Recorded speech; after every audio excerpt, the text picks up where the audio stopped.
पादाय कृष्ण प्रेष्ठाय भूतले श्रीमते भक्ति वेदांत स्वामिनिति नामिने। नमस्ते सारस्वती देवे गौरवाणी प्रचारिणे निर्विशेष शून्यवादी पाश्चात्य देशतारिणे। जय श्री कृष्ण चैतन्य प्रभु नित्यानंद श्री अद्वैत गदाधर श्रीवासदि गौर भक्त वृंद। हरे कृष्ण कृष्ण कृष्ण हरे हरे, हरे राम राम राम हरे हरे। श्री श्री राधा वृंदावन चंद्र की जय। श्री श्री निताई गौरंग की जय। श्रील प्रभुपाद की जय। निताई गौर प्रेमानंदे। आज कार्तिक मास का तीसरा हफ्ता चल रहा है, तो सब अपने त्योहारों में और कार्यक्रमों में व्यस्त रहेंगे, हमें पता है। तो फिर भी हमारा जो शनिवार का जो कार्यक्रम हो रहा है सत्संग, हम चालू रखना चाहते थे। रिकॉर्डिंग रहेगा, बाद में किसी को भी जो है चाहिए तो वो मिल जाएगा। चलिए हम अभी कंटिन्यू करेंगे हमारा जो सत्संग कार्यक्रम गीता का। आज हम चर्चा करेंगे 7वें अध्याय के अंतिम 5 श्लोकों का। 7वां अध्याय का नाम है भगवत ज्ञान, और आज श्लोक का संख्या 26 से 30 तक 5 श्लोकों का हम अध्ययन करेंगे। ये सभी जो हम सत्संग कार्यक्रम कर रहे हैं, श्रील प्रभुपाद जी का असीम कृपा है।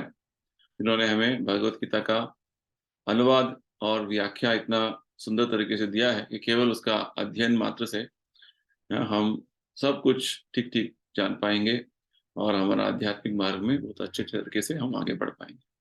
तो हमारा शत शत कोटि प्रणाम प्रभुपाद जी को। आगे बढ़ने से पहले श्रीपाद आदि शंकराचार्य जी द्वारा रचित गीता महात्म्य से एक श्लोक समझने की कोशिश करेंगे। इस श्लोक का संख्या है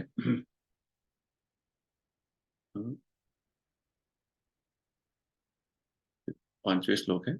सर्वोपनिषदो गावो दोग्धा गोपाल नंदन पार्थो वत्स सुधीर भोक्ता दुग्धम गीतामृतम महत।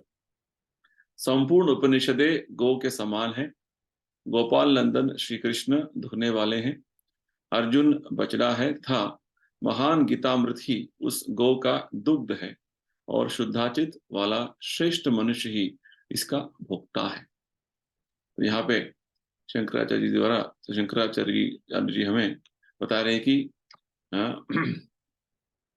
वास्तव में भगवत गीता को भी गीतोपनिषद बोलते हैं। तो ये सभी उपनिषद वास्तव में हमें आध्यात्मिक ज्ञान दे रहे हैं। सभी वैदिक ज्ञान का मुख्य जो तात्पर्य क्या है, जैसे भगवान आगे बताने वाले हैं, वेदेश सर्वैर अहमेव वेद्य। सभी वेदों से हमें भगवान को जानना है। तो संपूर्ण उपनिषद यहाँ पे गौ माता के साथ तुलना कर रहे हैं, और भगवान कृष्ण स्वयं उस गौ माता को जो है धोने वाले हैं। गोपाल नंदन है भगवान। और अर्जुन एक ऐसा जो बचरा है जो गीता का अमृत जो है भगवान से स्वीकार कर रहा है। और इसी तरीके से जब हम अर्जुन जैसे समर्पणा भाव में भगवत गीता का स्वीकार करेंगे तो हमारा जीवन भी धन्य हो जाएगा। तो ये बात शंकराचार्य बता रहे हैं। तो आज का पहला श्लोक है श्लोक का संख्या 26। वेदाहम समतीतानि वर्तमानानि चार्जुन भविष्यानि च भूतानि माम तु वेदन कश्चन।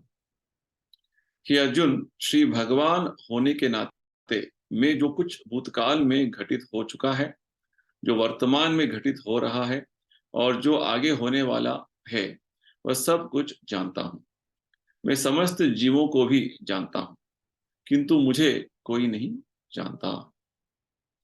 तो अब तक भगवान हमें इस अध्याय में अपना स्वयं का जो है ज्ञान हमें दे रहे हैं।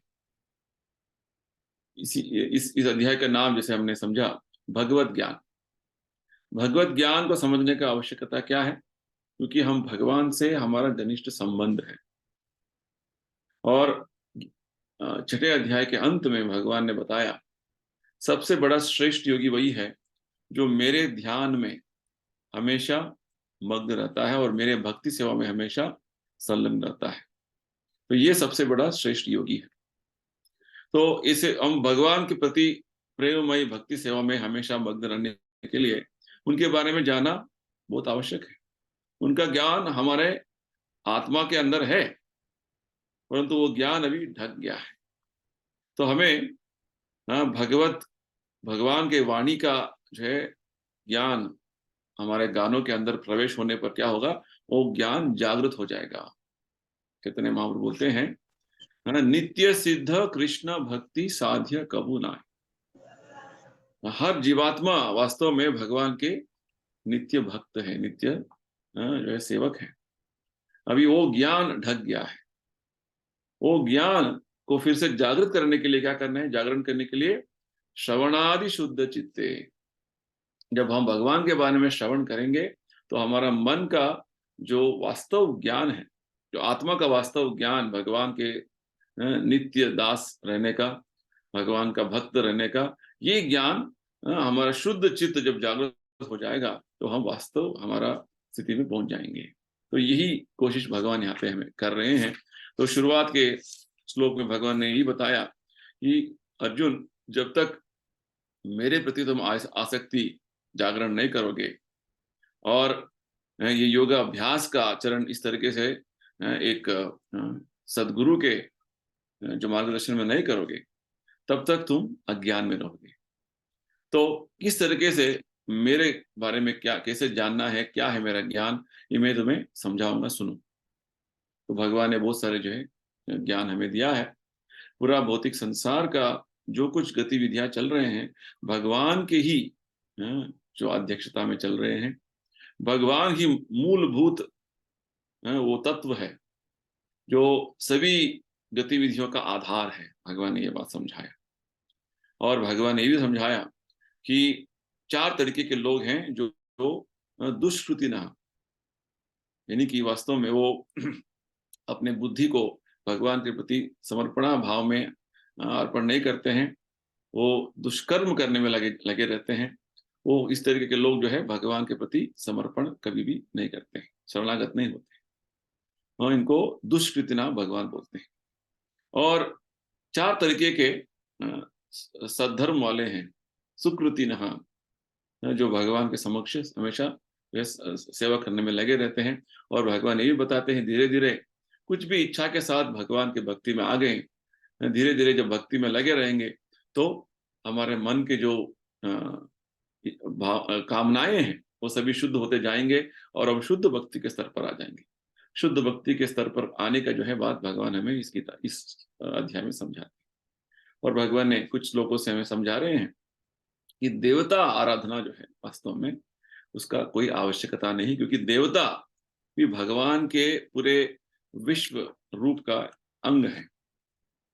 वो भगवान के अलग अलग जो है इस पूरा ब्रह्मांड का अलग अधिकारी है, जो भगवान ने उनको नियुक्त किया गया है। तो उनका आराधना करने का कोई आवश्यकता नहीं है। वास्तव में भगवान ही उन देवताओं को शक्ति दे रहे हैं। और जो कोई श्रद्धालु उनके प्रति श्रद्धा व्यक्त करते हैं देवता के प्रति, वो श्रद्धा भी भगवान दे रहे हैं। और जो वर देवता देते हैं वो वर भी भगवान ही देते हैं। भगवान ये सब हमें समझाया और बताया कि वास्तव में देवता आराधना कोई आवश्यकता नहीं है। और जो देवता का आराधना करेगा वो देवता लोग जाएगा। और भगवान बोलते हैं जो मेरा आराधना करेंगे मेरे पास आएंगे। और इतना बोलकर भगवान ने हमें समझाया, वास्तव में कुछ आध्यात्मिकवादी है जो भगवान को अंत में निराकार मानते हैं, अव्यक्त मानते हैं। और वही जो निराकार अव्यक्त जब इस भौतिक संसार में एक रूप लेकर आते हैं, भौतिक रूप लेकर आते हैं, इसे वो मानते हैं। अव्यक्तम व्यक्ति मापन्न मन्यते माम अबुद्धया। भगवान बोलते हैं वास्तव में वो अबुद्ध यानी कि वो उनका बुद्धि उतना जो है अल्प बुद्धि वाले हैं। जैसे देवता पूजा करने वालों के बारे में भगवान ने बताया वो भी अल्प बुद्धि वाले हैं, अल्प मेधसा। और जो भगवान को अव्यक्त मानते हैं, अंततः निराकार मानते हैं, वो भी अल्प बुद्धि वाले हैं और वास्तव में उनको पता नहीं कि भगवान का अस्तित्व जो है वो शाश्वत सनातन है और उनका स्वरूप है, वो एक व्यक्ति है, ये बात उनको पता नहीं है। तो क्यों इस तरीके से उनको हो जाता है? देवता पूजा कुछ लोग करते हैं, कुछ लोग भगवान को अव्यक्त निराकार मानते हैं। तो भगवान समझाते हैं वास्तव में उनके योग माया शक्ति का जो एक पर्दा जो है वो उनके आंखों के सामने, लोगों के सामने जो भगवान को नहीं मान रहे हैं उनके सामने आ जाता है। और योग माया शक्ति, भगवान का योग माया शक्ति उनका भगवान का वास्तव स्वरूप को ढक देता है, ढक देती है। योग माया यानी कि भगवान का अंतरंगा शक्ति। तो वास्तव में भगवान का अस्तित्व जो है वो सच्चिदानंद स्वरूप, जैसे ब्रह्मा जी बोलते हैं ईश्वर परमा कृष्ण सच्चिदानंद विग्रह, वो एक व्यक्ति है। और वो उनका जो स्वरूप क्या है, वो निरंतर शाश्वत ज्ञान भरा हुआ, आनंद भरा हुआ एक व्यक्तित्व है। ये बात हमें समझना है।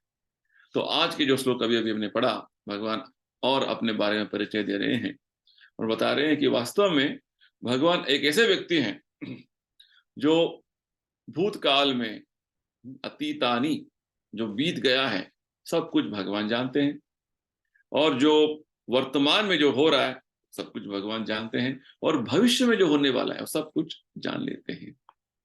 यानी कि जब जानने का बात आता है, प्रभुपाद जी बोलते हैं यानी कि हम एक व्यक्ति का बात कर रहे हैं। तो ये श्लोक जो अभी अभी हमने पढ़ा, 26वां श्लोक, वेदाहम समतीतानि, इस श्लोक के माध्यम से भगवान का वास्तविक स्वरूप, एक व्यक्ति का स्वरूप जो है यहाँ पे हमें भगवान स्वयं बता रहे हैं।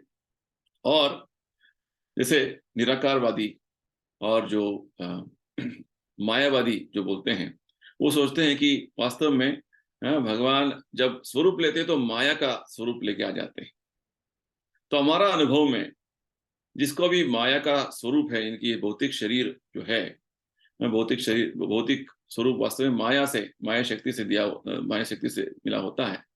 तो ये माया शक्ति का जो दिया हुआ भौतिक शरीर किसी का भी पास है, तो वो इस शरीर का लक्षण क्या है?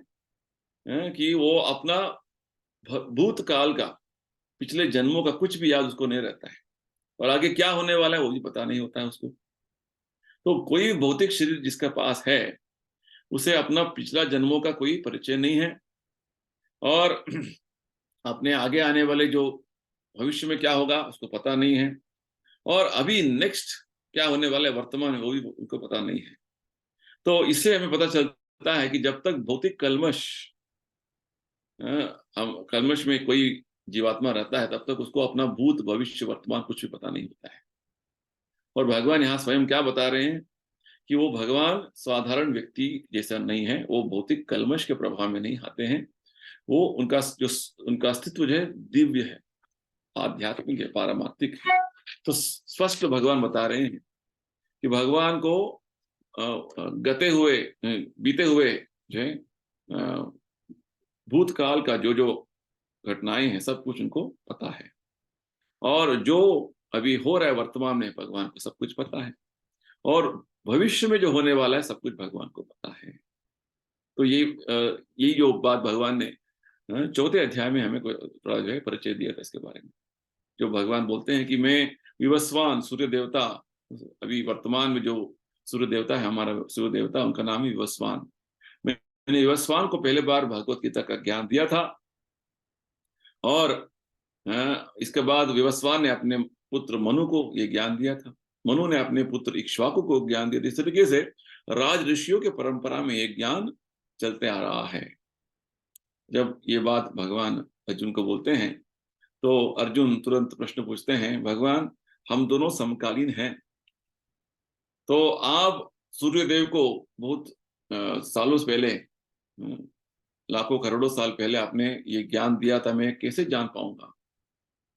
तो भगवान बोलते हैं ये अंतर है अर्जुन, मैं और तुम्हारे बीच में। मेरा स्वरूप क्या है? मेरा स्वरूप है आध्यात्मिक दिव्य स्वरूप है। मेरा शरीर जो है, मैं अलग अलग शरीर लेता हुए भी मेरा जो है अनेक अवतारों का ज्ञान मुझे हमेशा रहता है। साधारण जो जीवात्मा है वो कर्म के चक्कर में रहता है तो वो भूल जाता है। भगवान ने ये बात बताया। तो वास्तव में भगवान हर जीवात्मा के हृदय में परमात्मा के रूप में विराजमान है, और जीवात्मा का हर जन्म का जो जो कार्यकलाप है भगवान को सब कुछ उनको ज्ञात है। तो भगवान यहाँ तक कि परमात्मा के रूप में हमारे हृदय में उपस्थित है, विराजमान है, और भगवान का अस्तित्व आध्यात्मिक है, दिव्य है। इसके बावजूद जो है अल्प बुद्धि वाले, जो अज्ञानी जो होते हैं, वो भगवान को समझ नहीं पाते हैं। तो ये बात भगवान यहाँ बता रहे हैं। हाँ, मैं मुझे सब लोगों के बारे में पता है। हाँ, माम तु वेद, मुझे सभी जो हर जीवात्मा का उसका भूत वर्तमान भविष्य सब कुछ मुझे पता है, परंतु साधारण जीवात्मा मुझे जानते नहीं हैं। ये क्यों नहीं जानते? क्योंकि जीवात्मा का जो स्थिति है वो अणु है, भगवान का स्थिति क्या है? विभू है। ये बात हमें स्पष्ट पता होना है। तो यहाँ पे भगवान ये बात बता रहे हैं कि वास्तव में भगवान का जो अस्तित्व है वो आध्यात्मिक है, पारमार्थिक है, और उनका जो विशेषकर जो जो दिव्य स्वरूप है, इसका परिचय भगवान ने चौथे अध्याय में हमें दे दिया है। अजोपि सन् अव्ययात्मा भूतानां ईश्वरोपि सन्। भगवान अपने स्वयं आध्यात्मिक स्वरूप में आध्यात्मिक लोक से इस भौतिक संसार में पधारते हैं। ये भगवान का वास्तव स्वरूप है। तो प्रभुपाद जी हमें एक और उदाहरण देते हैं इधर।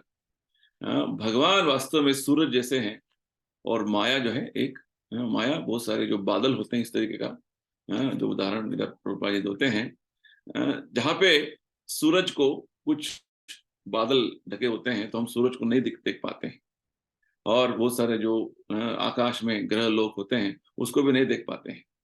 तो वास्तव में ये बादल जो है कुछ तत्काल के लिए सूरज को ढक सकता है, क्योंकि हमारा जो दृष्टि में वो बादल दिख रहा होता है तो हमें उसके ऊपर जो सूरज है दिखेगा नहीं, परंतु वास्तव में पूर्ण तरीके से सूरज को, चंद्रमा को, नक्षत्रों को जो है ये बादल पूरा ढक नहीं पाएंगे। तो ठीक उसी प्रकार माया जो है भगवान को कभी भी ढक नहीं पाएगी, क्योंकि माया तो भगवान का ही शक्ति है। तो वास्तव में भगवान का जो योग माया शक्ति जो है अंतरंगा शक्ति, वो जो अल्प बुद्धि वाले हैं उनका आंखों पे जो एक तरीके का पर्दा बनकर रह जाती है, और भगवान का वास्तव स्वरूप उनको पता नहीं चलता है। तो भगवान ने इसके बारे में इसी अध्याय में तीसरे श्लोक में बताया था, मनुष्याणाम सहस्रेषु कश्चिद यतति सिद्धये, यानी कि बहुत कोटि कोटि मनुष्य हैं, जो उनमें से कुछ लोग सिद्धि प्राप्त करने के लिए प्रयत्न कर रहे हैं। सिद्धि यानी कि मेरा जीवन का लक्ष्य क्या है, मनुष्य जीवन में मुझे क्या करना है, ये जानने का प्रयास कर रहे हैं। और उनमें भी जो सिद्धि प्राप्त हुए हैं, ऐसे बहुत सारे असंख्यात लोग होंगे जो सिद्धि प्राप्त उन्होंने किया है। उनमें से कुछ ऐसे ही दुर्लभता से लोग मिलेंगे, मनुष्य मिलेंगे जो भगवान को तत्वतः जान पाएंगे। ये बात भगवान बताती है कि भगवान को जानने का बात जो है ये उतना आसान बात नहीं है। तो ये बात कुछ श्लोकों से हमें पता चल रहा है कि ये जो लोग देवता पूजा कर लेते हैं कि भगवान का कुछ ज्ञान नहीं है उनको, कि उनको कुछ अपने भौतिक कामनाएं पूरा करने में लग जाते हैं। और निराकारवादी अंत में भगवान को मानते हैं कि वो सोचते हैं कि भगवान का स्वरूप नहीं है, वो निराकार है, उनका कुछ वैशिष्ट्यता नहीं है, इस तरीके से सोच लेते हैं। तो वास्तव में भगवान का अस्तित्व जानने का जब बात आता है, जैसे अभी अभी कुछ दिनों पहले गोवर्धन पूजा का लीला हुआ, तो इंद्र भी जो है समझ रहा था कि कृष्ण एक छोटा बालक है, एक गोपालक है। तो वही भगवान कृष्ण गोलोक धाम में रहते हैं, वास करते हैं, वो वृंदावन में आकर अपना लीला कर रहे थे। ये बात बड़ा देवता जो है इंद्र को भी समझ में नहीं आया। तो इंद्र ने भी जो है अपना गर्व दिखाया, तो भगवान ने उसका मान भंग किया गोवर्धन पर्वत उठा के। और उसके बाद इंद्र को बुद्धि आता कि जो है भगवान, मेरे जो आराध्य देव भगवान को मैंने अपमान कर दिया। तो चैतन्य महाप्रभु बोलते हैं, एकले ईश्वर कृष्ण आर सब भृत्य, केवल भगवान ही ईश्वर है, परमेश्वर, ईश्वर परम कृष्ण, गोविंद कृष्ण ही एक परमेश्वर है। सभी जीवात्मा, वो बड़े बड़े देवता क्यों न हो, वो सभी भगवान के सेवक हैं, भृत्य हैं। तो प्रभुपाद जी समझाते हैं, हम यहाँ तक कि ब्रह्मन साक्षात्कार यानी कि भगवान निराकार है, और भगवान का, परमात्मा का भी जो है साक्षात्कार कर लें, फिर भी भगवान कृष्ण का अस्तित्व समझना वो जो है बहुत कठिन है। ये बात बताते हैं। तो वास्तव में भगवान इस श्लोक के माध्यम से हमें समझा रहे हैं कि भगवान सब कुछ जानते हैं, हम वास्तव में जीवात्मा जो है, अणु है, हम भगवान को नहीं जानते। भगवान का जानने का रास्ता क्या है, भगवान इसी अध्याय में क्या बता रहे हैं, जब हम शुद्ध भक्तों से भगवान के बारे में श्रवण करेंगे, भक्ति करेंगे, हरे कृष्णा मंत्र जिस तरीके से प्रभुपाद जी ने हमें दिया हुआ है, उसको जप करके उसके से श्रवण करेंगे, तो हमारा इस भौतिक संसार से उद्धार हो सकता है। भगवान को कुछ कुछ जान पाएंगे। और भगवान को जानने का अर्थ क्या है, उसका जो परिणाम क्या है, हमें यही जन्म आखिरी जन्म होगा, हम भगवत धाम लौट जाएंगे। चलिए अगला श्लोक देखेंगे। श्लोक का संख्या 27। इच्छाद्वेष समुत्थेन द्वंद्व मोहेन भारत सर्वभूतानि सम्मोहम सर्गे यान्ति परन्तप। हे भरतवंशी, हे शत्रु विजेता, समस्त जीव जन्म लेकर इच्छा तथा घृणा से उत्पन्न द्वंद्वों से मोहग्रस्त होकर मोह को प्राप्त होते हैं। ये श्लोक बहुत इंपॉर्टेंट श्लोक है। यहाँ पे भगवान हमें समझा रहे हैं वास्तव में आत्मा का परिस्थिति क्या है, आध्यात्मिक आकाश में, इस भौतिक संसार में आकर उसका क्या हालत हो गया है। ये श्लोका जो है सबसे हमें बड़ा जो है महत्वपूर्ण ज्ञान दे रहा है। हम क्यों आध्यात्मिक आकाश से इस भौतिक संसार में आ गए हैं, कि भगवान को जानना, भगवत धाम पहुंचना ही हमारा जीवन का लक्ष्य है। तो क्वेश्चन ये उठता है, प्रश्न ये होता है कि हम इधर उधर से क्यों आए, है ना। ये प्रश्न का उत्तर इस भगवान यहाँ पे दे रहे हैं। तो भगवान बता रहे हैं कि सभी जीवात्मा वास्तव में मोहग्रस्त हो गए हैं। सम्मोहम सर्वभूतानि सम्मोहम सर्गे यान्ति परन्तप। भगवान इधर अर्जुन को दो विशेष नामों से संबोधित कर रहे हैं। भारत, ये भरत वंशज, पूरा जो है कुरु वंश भरत महाराज से उसका उनका जो है वंश आ रहा था, तो भरत वंशज अर्जुन। और एक और जो है नाम अर्जुन को संबोधन कर रहे हैं भगवान, परंतप, सबसे बलशाली पराक्रमी। तुम्हें ये ज्ञान होना है, क्या है, कि सभी जीवात्मा वास्तव में सर्वभूतानि वो मोह में आ गए हैं, मोहग्रस्त हो गए हैं। किस तरीके के मोह में आ गए हैं, वो द्वंद्व में आ गए हैं। द्वंद्व भगवान बोलते हैं इच्छा द्वेष, इच्छा द्वेष, इच्छा, हम कुछ कुछ हम इच्छा करते हैं और किसी वस्तु के प्रति हमारा द्वेष होता है। तो ये किस तरीके से हो गया, जैसे प्रभुपाद जी समझाते हैं इधर, हम हमेशा इस द्वंद्व में रहते हैं।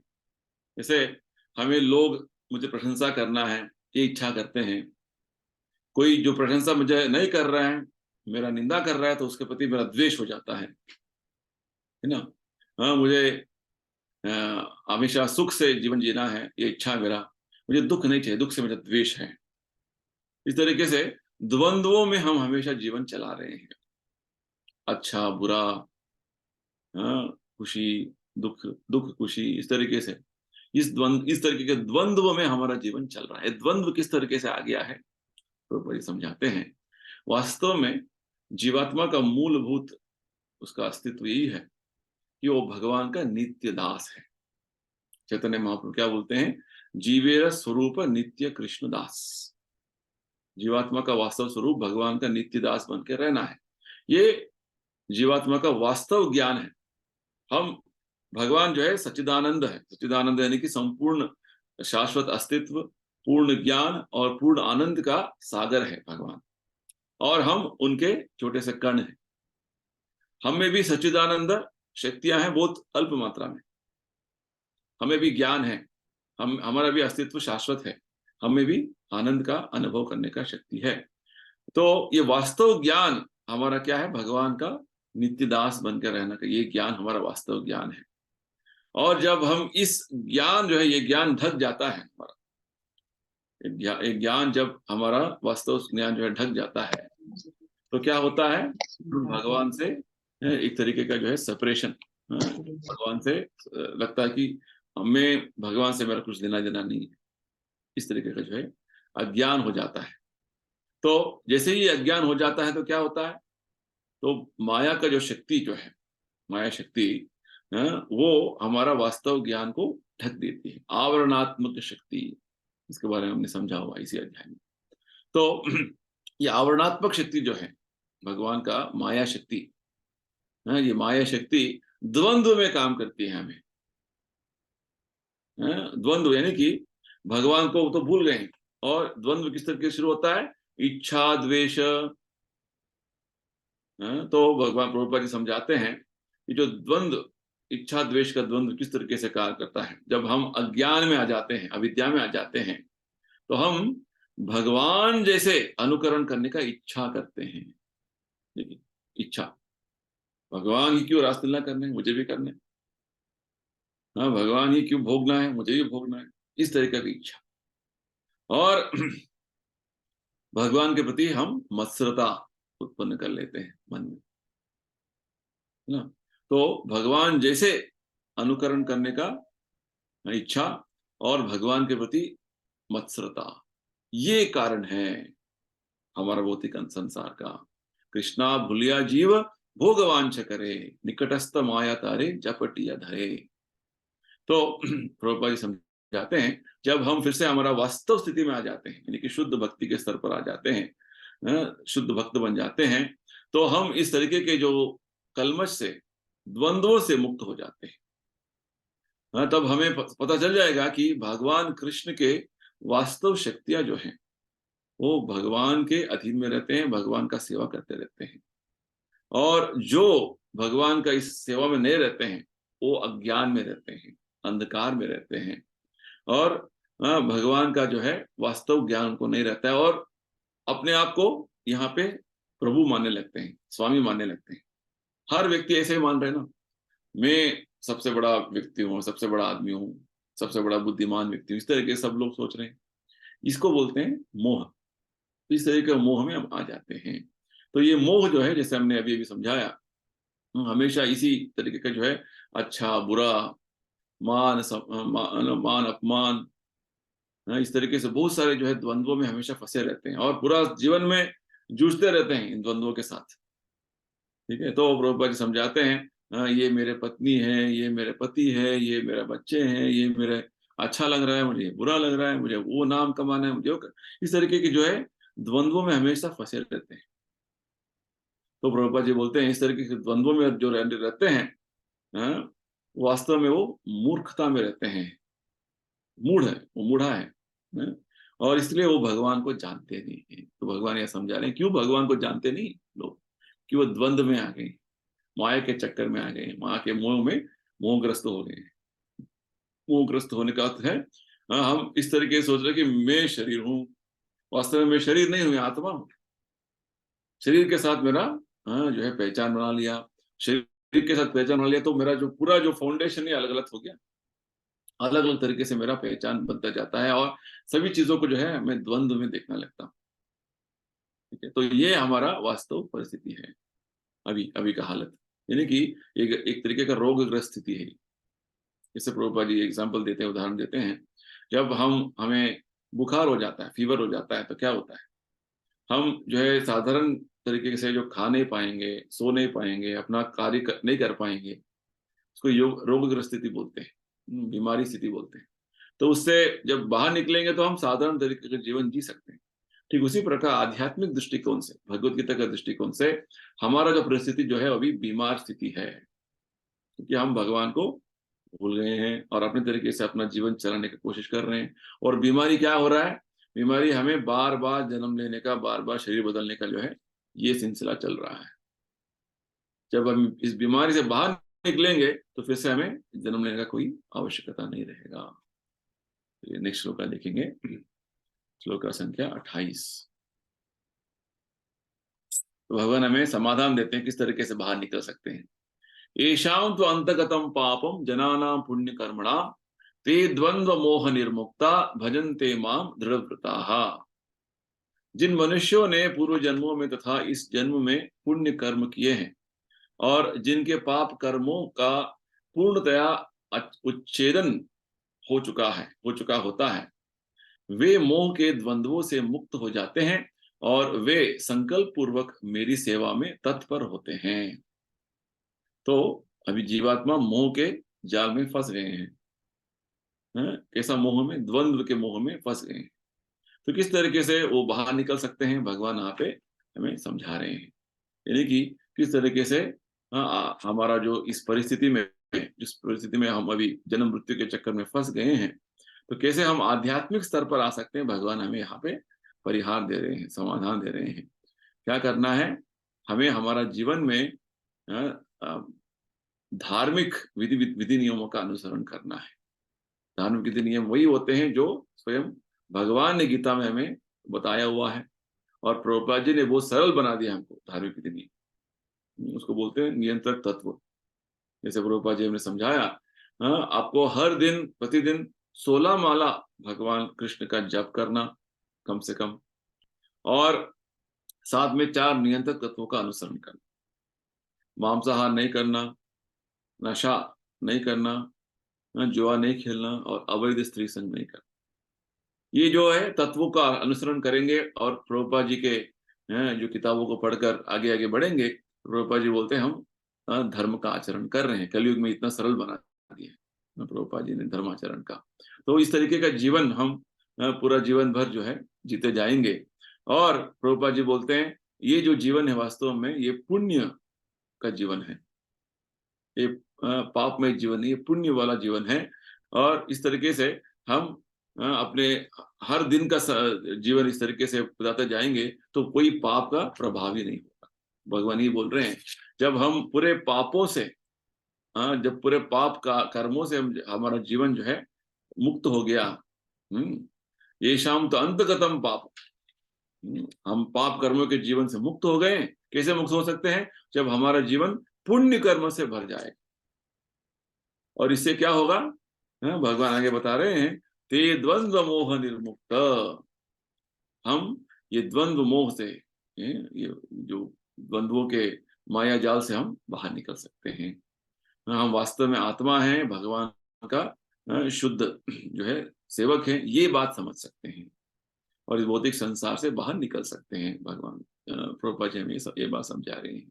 तो वास्तव में प्रभुपाद जी बताते हैं, जब हमारा हर दिन भगवान कृष्ण का नियमित तरीके से भगवान का नाम जप करने का जो है ये साधना कार्यक्रम हम रखेंगे, और गीता का अध्ययन करने का कार्यक्रम रखेंगे, और भगवान को भोग लगाने के बाद ही जो है प्रसाद लेने का जो है ये विधि रखेंगे।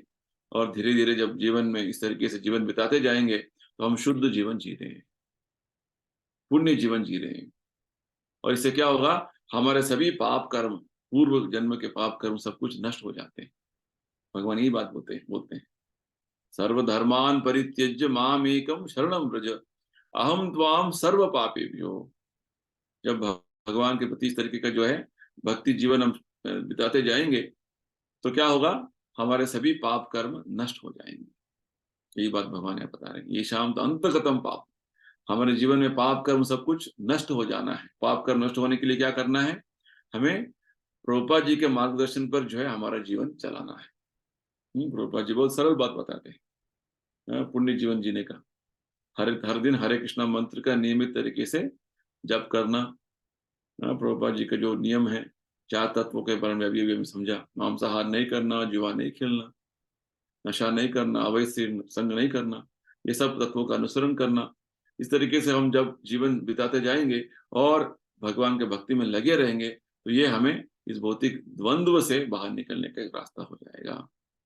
तो यहाँ और विशेषकर हमें प्रभुपाद जी यहाँ पे एक बात बता रहे हैं कि जब तक हम शुद्ध भक्त का संग नहीं करेंगे, उनका आश्रय नहीं लेंगे।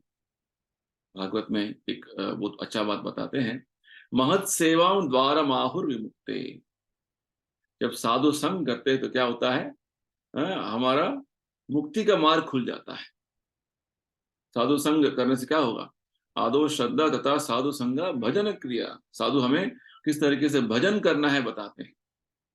जैसे हम अभी प्रभुपाद जी की बातें बोल रहे हैं, जप करने का हो, भगवत गीता का अध्ययन करने का बात हो, एक बहुत शुद्ध सरल जीवन जीने का जो बात हो, सब साधु संग से ही हमें पता चलता है। भजन क्रिया इस तरीके से क्या होगा, अनर्थ निवृत्ति होता है। देखिए, मन में जितने सारे पाप बीज होते हैं, कामनाएं होते हैं, सब कुछ नष्ट होते जाते हैं। और इसका जो विरुद्ध, जब हम महत सेवम द्वारा माहुर विमुक्ते तमो द्वारा योचिताम संगी संगी। हमें नरक जाना है तो हमें भौतिक लोगों के साथ जो पाप कार्यों में लगे रहते हैं, प्रभुपाद जी बोलते हैं, जो पाप कार्य में लगे होते हैं, जो नास्तिक होते हैं, जो मूर्ख होते हैं, और जो अधर्मी होते हैं, जो धोखा देते हैं, ऐसे लोग जो है वास्तव में इसी द्वंद्व में हमेशा फंसे रहते हैं, द्वंद्वों में रहते हैं। अच्छा बुरा, इच्छा द्वेष, इस तरह के द्वंद्वों में हमेशा बंधे रहते हैं। तो हमारा हर समय यही प्रयत्न होना है कि हम साधुओं का संग में रहें। त्यज दुर्जन संसर्गम भज साधु समागमम, चाणक्य मुनि बोलते हैं। दुर्जन के संग हमें छोड़ना है, हमेशा साधुओं का संग करने का अपेक्षा रखना है। तो ये हमारा जीवन का उद्धार होने का, यानी कि भौतिक संसार से बाहर निकलने का एक रास्ता है। तो अन्य जो है लोग हैं, जैसे देवता पूजा करने वाले हैं और जो निराकारवादी हैं, इनको वास्तव में अपना वास्तविक जो स्थान जो है, आत्मा का जो स्थान है, भगवान का सेवक है, ये बात उनको पता नहीं। तो ये वास्तव में यहाँ पे प्रभुपाद जी बोलते हैं, ये उनका अज्ञान है, उनका अल्प बुद्धि है। तो जब तक हम अपने वास्तव स्थिति को समझ नहीं पाएंगे कि हम वास्तव में भगवान के अंश हैं, भगवान कृष्ण का सेवा करना ही हमारा कर्तव्य है, तब तक हम भगवत भक्ति में नहीं लग पाएंगे, है ना?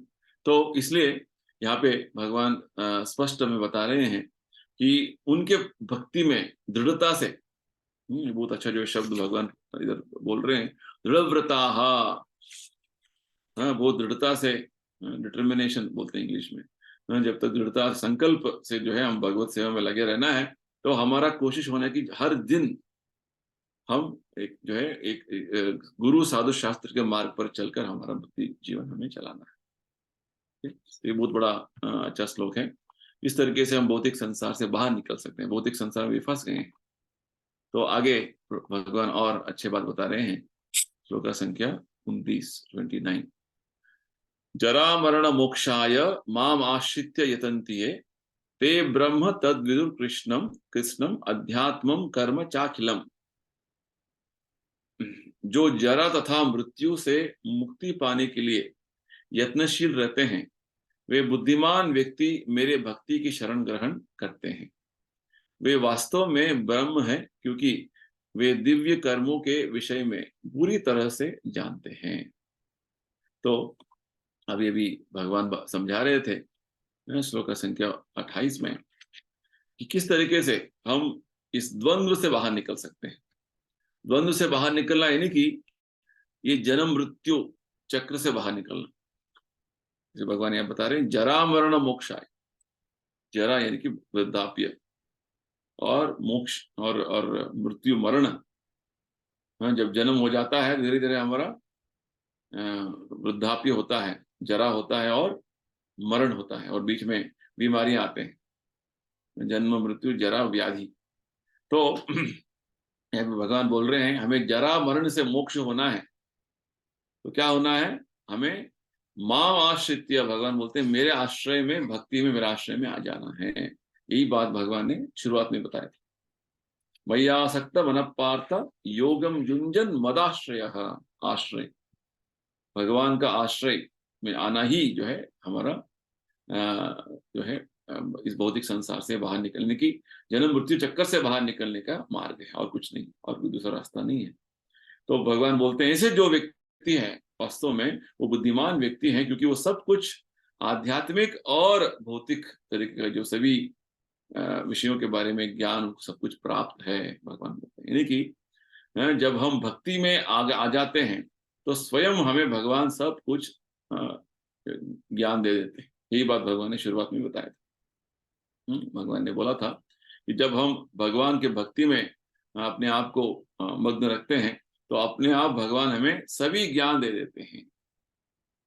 यस्मिन् विज्ञाते सर्वमेवं विज्ञातम भवति, ये वेदों का एक वाक्य है जिसमें बताते हैं, जब भगवान कृष्ण को जान लेते हैं तो भगवान कृष्ण सब कुछ है, भगवान से ही सब कुछ उद्गम हुआ है। हाँ, तो जब भगवान के भक्ति में लगे रहते हैं तो क्या होता है, वासुदेव भगवती भक्ति योग प्रयोजित, भगवान वासुदेव कृष्ण के भक्ति में लग जाने से प्रयोजन क्या होता है, जनयति आशु वैराग्यम ज्ञानम च अदहितुकम, हमें इस भौतिक संसार से वैराग्य आ जाता है। यानी कि ये भौतिक संसार से कोई हमें लेना देना नहीं है। सब लोग इसमें इतना अच्छा जो है, इतना उसमें डूबे हुए हैं, इतना राग में आ गए हैं बौद्धिक संसार में, बौद्धिक बौद्धिक कार्यों में, कि अपने आप आपका अपना अस्तित्व को भूल गए हैं। इसको बोलते हैं मोह। तो जब हम भक्ति में आ जाते हैं तो हमें इस भौतिक संसार के प्रति वैराग्य आ जाता है, और हमें वास्तव ज्ञान जो है भगवान हमें प्रदान करते हैं। वास्तव में हम आत्मा है, हम शरीर नहीं है। इस भौतिक संसार में हम ऐसे ही फंस गए हैं, वो जन्म जन्मांतर से, गुनाम जन्मनाम अंते। भगवान कृष्ण का सेवा करना ही हमारा जीवन का उद्देश्य है, सब कुछ हमें पता चल जाता है। तो प्रभुपाद जी समझा रहे हैं कि जब तक हम भगवत भक्ति में नहीं आते हैं, तब तक हम अपने वास्तव अस्तित्व का जो ज्ञान हम समझ नहीं पाते हैं। क्योंकि प्रभुपाद जी उदाहरण देते हैं हमें, जैसे ही हम सूरज के सामने आ जाते हैं तो सूरज भी दिख जाते हैं, और हम भी अपने आप को देख सकते हैं ना। अंधकार में आप अपने आप को नहीं देख पाएंगे, कुछ भी नहीं देख पाएंगे। हमारा स्थिति ऐसा है भौतिक संसार में, अज्ञान से भरा हुआ, अंधकार से भरा हुआ जगत है। जब भगवान के भक्ति करने लगते हैं, भगवान क्या है, भगवान तो एक प्रज्वलित सूर्य जैसा है। सूर्य जो है उदय होता है तो सूर्य को भी देख पाएंगे, हम अपने आप को भी देख पाएंगे। तो ये बात है। तो जैसे ही भगवत भक्ति में लग जाते हैं तो हम वास्तव में अपना अस्तित्व को जान पाएंगे। और भक्ति किस तरीके से करना है, चैतन्य महाप्रभु बोलते हैं, भक्ति कलयुग में बहुत सरल है। प्रभुपाद जी ने जो हमें दिया हुआ है, केवल भगवान का शुद्ध नाम का जप करना, नाम को उच्चारण करना, उसको सुनना, उसी को सुनते रहना। हरे कृष्ण कृष्ण कृष्ण हरे हरे, हरे राम राम राम हरे हरे। तो ये सब हर दिन जो है जब हम जप करते जाएंगे नियमित तरीके से, तो हम ब्रह्मन हैं पता चलेगा। वास्तव में ब्रह्मन यानी कि हम आत्मा हैं, अहम ब्रह्मास्मि, ये बात हमें पता चलेगी। ते ब्रह्म तद्विदु कृष्णम, ब्रह्मन, मैं ब्रह्मन हूँ, मैं आध्यात्मिक हूँ, भगवान के साथ जुड़ा हूँ, ये बात हमें समझ में आएगा। अध्यात्म यानी कि हम वास्तव में भौतिक संसार से कुछ हमारा लेना देना नहीं, ये बात हमें समझ में आ जाए।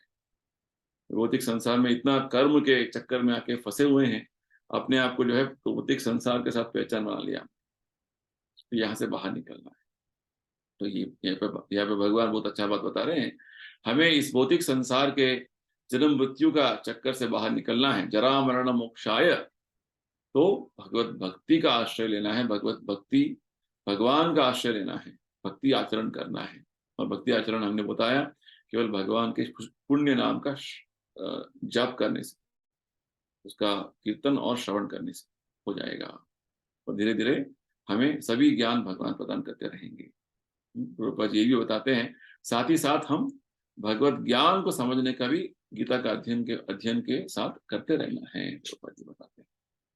तो इस अध्याय का भी अंतिम श्लोक देखेंगे, श्लोक संख्या 30, 7वां अध्याय। साधिभूतादि दैवं मां साधि यज्ञ चये विदुः प्रयाण काले च मां ते विदुर युक्त चेतसः। भगवान बोलते हैं, जो मुझ परमेश्वर को मेरी पूर्ण चेतना में रहकर मुझे जगत का, देवताओं का तथा समस्त यज्ञ विधियों का नियामक जानते हैं, वे अपनी मृत्यु के समय भी मुझ भगवान को जान और समझ सकते हैं। तो वहां पे भगवान कुछ ऐसे जो विषय बता रहे हैं, जो अगले अध्याय में समझाने वाले हैं। वास्तव में भगवान ही अधिभूत, अधिदैव, और भगवान ही अधियज्ञ, समस्त यज्ञ विधियों का नियामक भगवान है। और संपूर्ण सभी देवताओं का जो है स्वामी भगवान है। और भगवान ही परमेश्वर है, अधिदैव है। ये सब जो है ज्ञान हमें आगे अगले अध्याय में भगवान देने वाले हैं। यहाँ पे भगवान ने यहाँ पे ये बात क्यों बोल रहे हैं, क्योंकि यहाँ पे जरा मरण मोक्षाय का बात हो रहा है। बुढ़ापा और मृत्यु से कैसे पार होना, ये बात हो रहा है। तो यहाँ पे भगवान बता रहे हैं कि जब हम भगवान का संपूर्ण ज्ञान का ज्ञात हो जाते हैं, जो जो भगवान ने बताया इस अध्याय में, तो हमारा जो है उसका उसका जो परिणाम क्या होगा, इस भौतिक संसार से हम बाहर निकल जाएंगे। जैसे भगवान इधर बता रहे हैं, प्रयाण काले प्रयाण काले क्षमा। प्रयाण काल यानी कि मृत्यु का समय में क्या होगा, भगवान को हम जान पाएंगे तो क्या होगा, भगवान बताते हैं मृत्यु काल में जब भगवान को जान पाएंगे, अगले अध्याय में बताने वाले हैं, अंत काले च मामेव स्मरण मुक्त्वा कलेवरम यह प्रयाति स मद्भाव यानी कि भगवत धाम पहुंच जाएंगे। देखिए, तो ये सब संभव किस तरीके से होता है, केवल भगवत भक्ति करने से, शुद्ध भक्ति के मार्गदर्शन में भगवत भक्ति करने से सब कुछ संभव है। तो ये भगवत ज्ञान का जो ज्ञान हम भगवान क्यों दे रहे हैं, क्योंकि हम भगवान के बारे में जो जो भगवान समझा रहे हैं वो समझ पाए, परंपरा के माध्यम से, प्रभुपाद जी के माध्यम से समझ पाए। तो वास्तव में भगवान ही सभी गतिविधियों का मूल तत्व है, मूल आधार है। ये बात भगवान ने इस अध्याय में थोड़ा बहुत ज्ञान दिया है, आगे अध्यायों में और भगवान इसका ज्ञान देने वाले हैं। तो भगवान ही अधिभूत है, अधियज्ञ और अधिदैव, सब कुछ भगवान के ही, सभी देवताएं उनके अधिक्षण में चल रहे हैं। सभी यज्ञ और सभी आचरणों का भोक्ता जो है, भोक्ता भगवान है। ऐसे भगवान ने 5वें अध्याय के अंत में क्या बताया, बहुत अच्छा बात भगवान ने बताया था कि वो शांति सूत्र में भगवान बोल रहे थे कि भोक्ता आराम यज्ञ तपसाम सर्वलोक महेश्वरम, सभी यज्ञ विधियों का, तपस्या का जो भोक्ता भगवान है, और सभी ग्रह लोकों का स्वामी, सभी जो देवताओं का स्वामी भगवान है, और सभी जीवात्माओं का जो भगवान बोलते हैं सुहृदम सर्वभूता, सबसे बड़ा सुहृद यानी कि वेल विशर भगवान है, ये बात बता रहे हैं। तो प्रभुपाद जी समझाते हैं इस 7वें अध्याय का विशेषकर जो तात्पर्य यही है, किस तरीके से हम संपूर्ण तरीके से भक्त बने, भगवान कृष्ण का भक्त बने, किस तरीके से कृष्ण भावना में हम ज्यादा आगे पहुंचे, और संपूर्ण कृष्ण भक्त बनने पर क्या होगा, भौतिक संसार से छुटकारा हो जाएगा। तो इसका शुरुआत कैसे होगा भक्त बनने का, हमें आदौ श्रद्धा तथा साधु संग, भगवत भक्तों का संग करना है, जो भक्ति में ऑलरेडी लगे हुए हैं, आचरण कर रहे हैं, उनका संग करना है। और ऐसा संग करने से क्या होगा, प्रभुपाद जी बताते हैं, ऐसा संग साक्षात हमें भगवान का संपर्क में लेके आ जाएगा। क्योंकि शुद्ध भक्त जो है वो भगवान के संपर्क में हैं, और जब हम भक्तों के संग में आएंगे तो वो भी हमें भक्तों के संग, भगवान का साक्षात उनका संग में लेके आ जाएंगे। और उसके बाद क्या होगा, हमें धीरे धीरे अपना वास्तव स्थिति क्या है समझ में आने लगेगा। हम कौन हैं, इस भौतिक संसार में क्यों आए हैं, हमारा कर्तव्य क्या है, ये सब कुछ धीरे धीरे समझ में आ जाएगा। हम इस भौतिक संसार में किस तरीके से जो है बंधन में आ गए हैं, अलग अलग शरीर लेके इस भौतिक संसार में भटक रहे हैं, सब कुछ ज्ञान आता जाएगा। और इस तरीके से धीरे धीरे सत्संग में, साधु संग में हम कृष्ण भावनामृत होता जाएंगे, कृष्ण भक्ति में आगे बढ़ते जाएंगे। हम ये भी पता चलेगा कि भौतिक नियमों का अधीन में हम कितने सारे जो है समस्याओं में उलझे हुए हैं। और वास्तव में हमें सबसे बड़ा जो ज्ञान आएगा, दुर्लभम मानुषम जन्म, मनुष्य जन्म जो है हमें दुर्लभता से मिलता है, और इतना बड़ा जो है अवसर हमें जो मिला हुआ है भगवत भक्ति करने के लिए, तो हमें इससे पूर्ण तरीके से इसका लाभ उठाना है।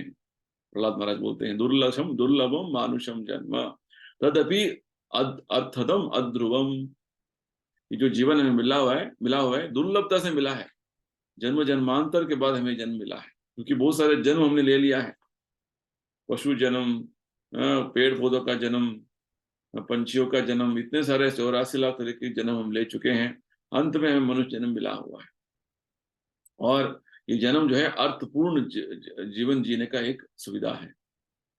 ये अध्रुव यानी कि अशाश्वत जीवन है, फिर भी अर्थपूर्ण इसे जीवन जी सकते हैं और इसे हम सार्थक कर सकते हैं। तो इसलिए ये सब कुछ किस तरीके से संभव है, जब हम भक्तों का संग करेंगे, प्रभुपाद जी का जो आदेशों का पालन करेंगे, और इस तरीके से भगवान का कृपा हमें मिलता जाएगा। इस तरीके से इस अध्याय में, 7वें अध्याय में भगवान ने बहुत सारे जो विषयों के बारे में समझाया हुआ है। 4 तरीके के जो सुकृतिन आर्तो, जो बहुत कष्ट में हैं, जो इनको धन का आवश्यकता है, और जो जिज्ञासु हैं, जो ज्ञानी हैं, सभी भगवान के समक्ष जो है शरणागत हो जाते हैं। भगवान इस अध्याय में भगवान ने हमें ब्राह्मण के बारे में, निराकार ब्राह्मण के बारे में, परमात्मा के बारे में, और विशेषकर किस तरीके से जन्म मृत्यु जरा व्याधि के जो है उस चक्कर से कैसे बाहर निकल सकते हैं, इसका ज्ञान हमें दिया हुआ है।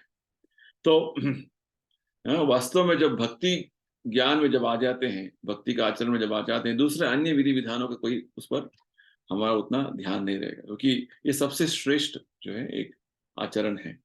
और जैसे ही हम भक्ति ज्ञान में आ जाते हैं तो हमें पता चल जाता है कि हम साक्षात भगवान के संपर्क में हैं। प्रभुपाद जी समझाते हैं इधर पे कि वास्तव में भक्ति ज्ञान में हमें पहले से ही भगवान हमें ऐसा कृपा देते हैं कि हम भगवान का नित्य दास है, भगवान का सेवा करते रहना है। ये ज्ञान हमें बार बार जो है श्रवण करके, भगवान के नाम जप करके हमें ये पता चलता रहता है।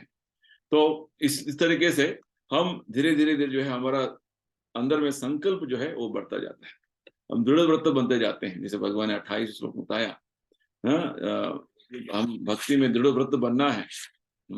भजन ते माम दृढ़ व्रता, भगवान का भजन दृढ़ता से करना है। तो हमें क्या करना है, इस तरीके से धीरे धीरे आगे भक्ति में आगे बढ़ते जाना है। और यही बात जो है भगवान इस अध्याय में समझा रहे हैं, किस तरीके से भगवान का भक्ति में दृढ़ता हमारा बढ़ते जाए, और हम भगवान की भक्ति में पूर्ण तरीके से, जैसे भगवान बोलते हैं कि मैयासक्त, पूर्ण आसक्ति से भगवान के भक्ति में लगे रहें, तो ये हमारा जीवन के लिए जो है सबसे जो है सार्थक कार्य होगा। तो इससे इस श्लोक का जो है अर्थ से हम इस 7वां अध्याय का जो अध्ययन जो है हम संपूर्ण कर रहे हैं। अगले जो सत्संग कार्यक्रम में हम 8वें अध्याय से प्रारंभ करेंगे। तो हम यही समाप्त करेंगे। किसी को कुछ प्रश्न है तो पूछ सकते हैं।